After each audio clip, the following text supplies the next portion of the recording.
Hello বন্ধুরা, স্নান complete হয়ে গেছে আর খুব সুন্দর একটা গন্ধ বেরাচ্ছে।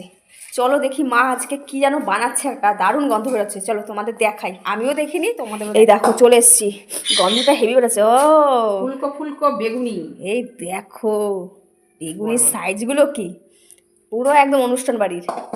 আর আছে, আর এই যে আর দুটো আছে। ও দেখো সাইজটা দেখো কত বড়।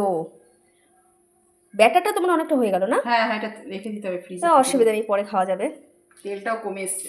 মা তো পুরো একদম আমার চাপের চাপ বলছে কেন, চপের দোকান দিয়ে দাও। চপের দোকানে তো শীত তো, হ্যাঁ ভালো হবে। আর তোমার মা তো আরেকজন ভালো খাবে আর এদিকে বানাবে। আমার দিদা শাশুড়িও দারুণ বানায় চপ টপ, খেতেও ভালোবাসে, চপ বানাতেও ভালোবাসে। বানাতেও ভালোবাসে। এই দেখো অনেকগুলো ভাজা হয়ে গেছে। তেলটা কমে এসছে। হ্যাঁ এই জন্য তেলটাও কমে এসছে।